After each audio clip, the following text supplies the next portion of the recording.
Star Wars Solo, a Star Wars movie thing, was definitely going to be the best Star Wars movie out there. Why? Because I had your boy Han Solo in it.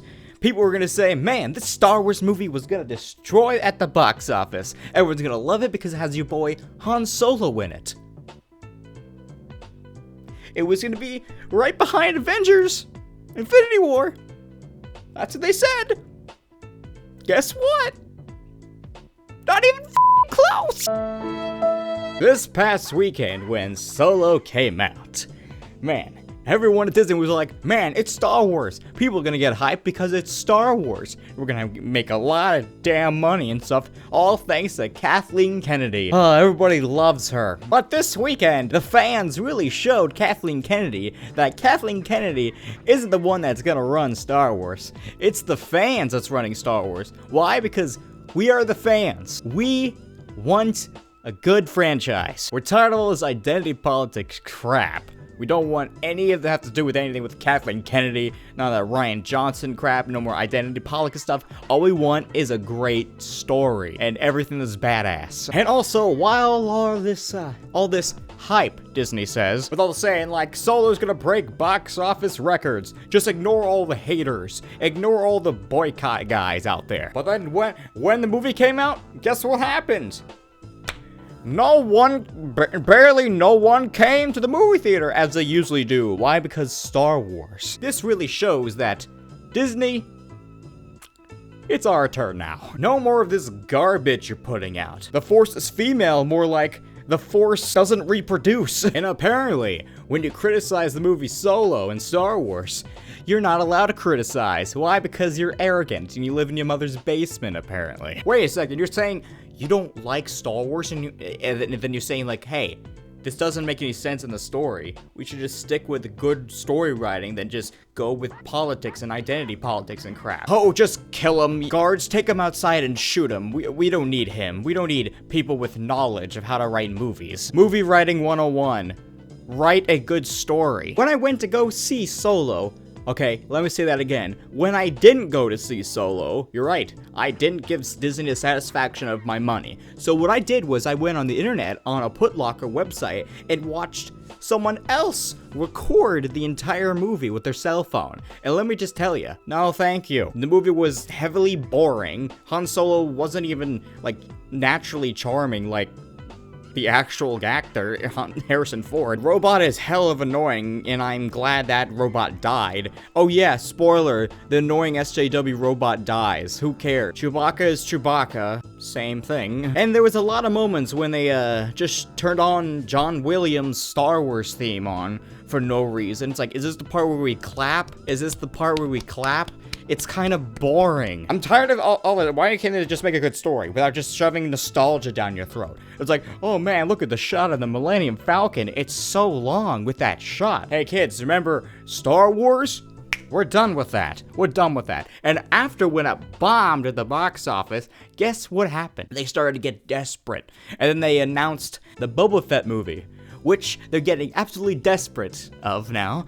Which, when I heard about that, I'm like, in my brain, I'm like, finally, a Boba Fett movie. What the fans wanted, right behind the Obi-Wan Solo movie. And also, guess who's directing the Boba Fett movie? The guy who directed Logan. We're having an actual director direct a franchise. If it's not dark, after The Last Jedi, all the fans gathered together and we're all like, this is BS right here. Disney, what are you doing? And Disney is just replying saying, no, you're just 5-year-olds. We don't listen to 5-year-olds because we're Disney. We only hire good directors on the cartoons, but we only hire the bad ones for the movies. Why? Because reason. If you look at the bloody Rotten Tomatoes, let's see, the critic score is 70% and the audience score is 71%. Man, that is a really good movie right there. Solo, Star Wars, never heard of it. So that's how we got his last name Solo.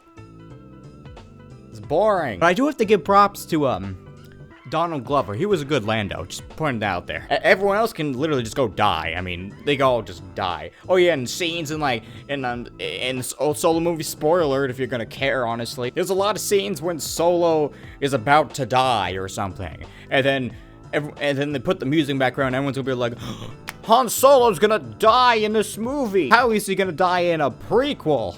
And then he's saved at the last moment. Everyone in the movie's all like, haha, you got me. I thought he was gonna die for a second there. But then you thought to yourself, Han Solo was alive. He died in, like, The Force Awakens. How could he not be alive? And then John Williams' movie theme comes on, and it's like, is this supposed to be a clap? No, stop. Stop it.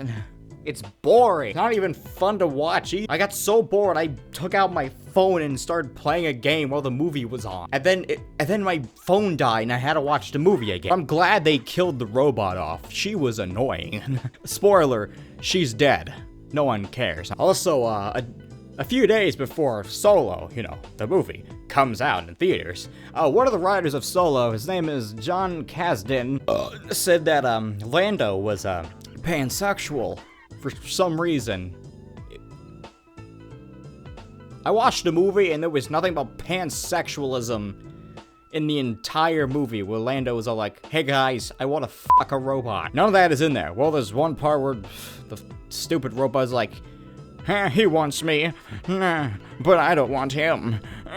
It's like, that was the big hype for Lando being pansexual, a one line. Who cares? And so everyone, all the fans were revolting against it, saying like, we're tired of this identity politics crap in Star Wars. And so what does the writer of Solo do?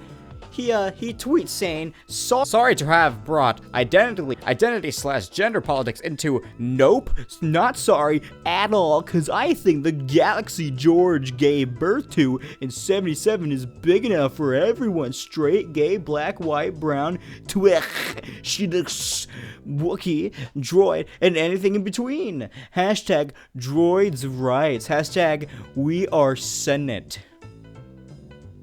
Sentient. That's right, guys. Hashtag droids rights. Because guess what? In that Han Solo movie, there was a lot of rights for droids, man. I mean, did you see that one scene where that gonk droid got killed? Spoiler alert, there was a gonk fight ring. And let me tell you, it was the most satisfying thing you've ever seen in your life. Plus seeing the SJW droid coming in there, right? Being like, stop it! What are you doing? Be free! And then the gonk droids were just like, get the hell out of here. We're fighting. This is our lives. You're annoying. Get out of here. And then she gets shot and no one cares. So in honor of hashtag droids rights, I will play a tribute of droids being killed in the Star Wars movies. Roll.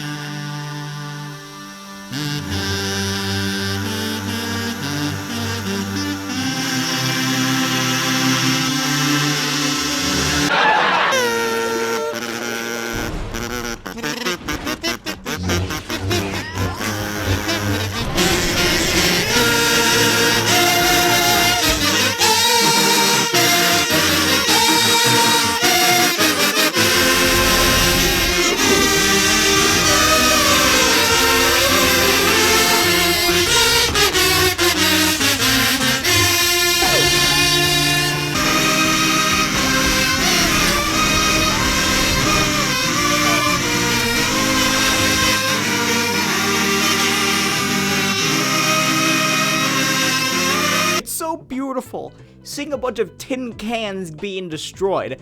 They have feelings. Oh my god, droids have feelings? Oh my god, you can just rebuild him. C-3PO, just kill him. He's annoying. No one likes him. R2-D2, he's a badass. He gives no craps. C-3PO is just annoying. Kill him. Make him go out like Terminator 2. Do you know how many droids died in the Clone Wars? Where was hashtag droids rights then? Where were you then? Oh, not there. You're just jumping around. You're like, we're Solo. We're doing wine. We're doing politics. We're rooting a franchise for the sake of the universe. Look where that got you. You're starting to grow even more desperate, releasing announcements super early after the terrible incident at the box office. So in conclusion, take that, Kathleen Kennedy. I don't have sunglasses, so this is gonna be see ya.